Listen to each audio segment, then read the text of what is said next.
And it's, money is such an illusion. I mean, I know it's not, but it is. It is the be-all, end-all of our society right now, but it really is part of all the things that are portrayed to us as truth and real, and it's no more real than, I mean, God, half of it, most of it doesn't even get exchanged. It's just on computer screens. And we look at what happened in 2008 and how many millions of dollars in people's accounts and retirement funds and how much money just disappeared like that.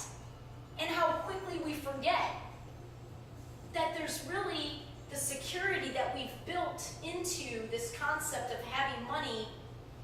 It's like all the security out there. It's not a real security. The most real thing is the right now. Like the right now, the moment right now, the being, like that's the only thing that's guaranteed, is the right now. We're saving all this money and we're collecting and for all this insurance purposes and retirement in the future. And I can't tell you how many stories I have of people's parents who retired and then get sick. And I mean, more than, seriously, like at least 3 or 4 stories of people close to me whose parents got sick. And on 3 occasions, their parents got sick and died within like 5 years of retirement.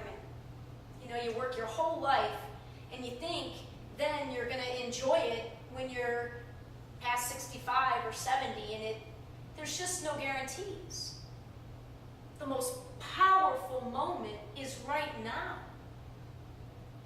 And in the new game, in the belief of abundance, there isn't just a finite pot of money or a finite, it's not like we're all competing. I mean, it's like we think that there's only one pile of money and you got to get as much as you can, because if the other person gets it or if somebody else gets it, there's less there for you. And I don't believe in that any longer, and I don't operate from that. But I made the jump into structuring my life in that way, forgetting that I still had to play the old game long enough to get secure in that new game. So I'm just trying to jolt myself out of, by getting it out as part of the story, that, you know, and again, it's only strengthened a particular spoke on my vision wheel of world peace being achievable in a year. Because again, I feel for all those people out there just barely making ends meet. And this is why I invested the way that I did in January to begin with. The goal for me was to take people that I felt were already following their heart, good people, people I knew were good people in my life, people very much worth investing in, to be able to alleviate their minds from the practical concerns long enough, financially, long enough to trust that they could continue to follow their hearts and their work and begin to see the difference, to see different clients coming into their world of work or different opportunities.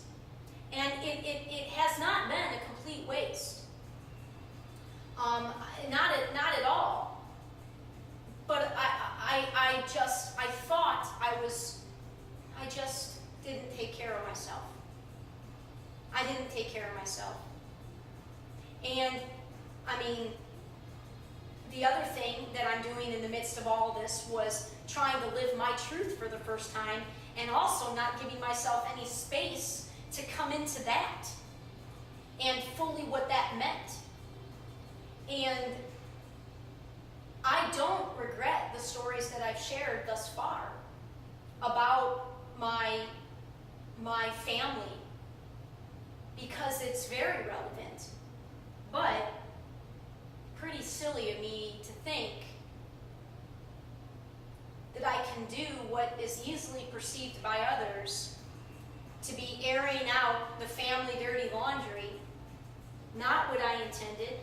Not what I intended.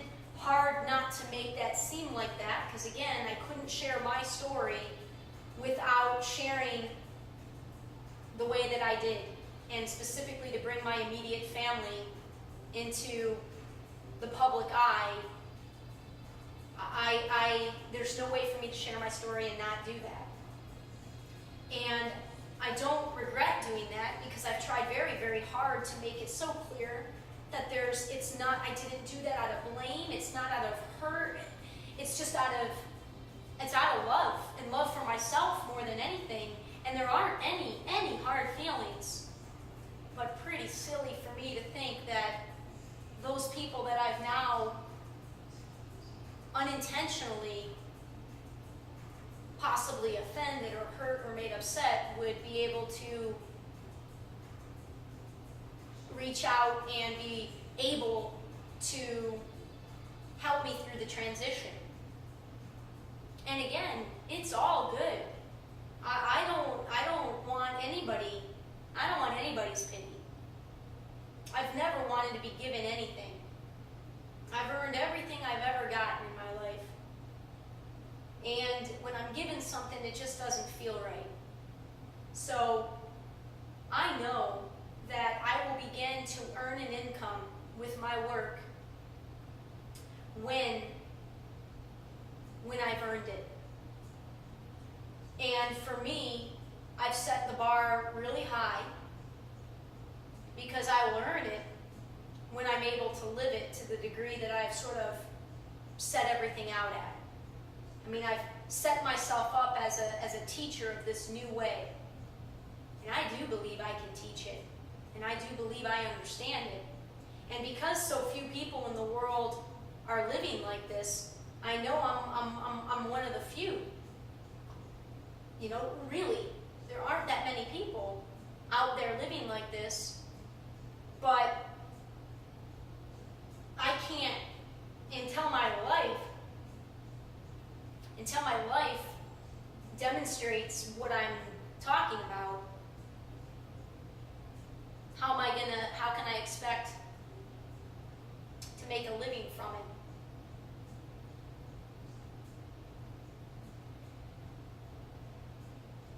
And I guess, in my head, the dream, in this little fantasy world I've created, was a thought that there'd be enough people in my life who could see where I was headed, who could see that I could really do what I'm claiming. And most succinctly, just helping others, teaching others. And in my silly, again, immature head, I think we pay teachers $40 grand a year.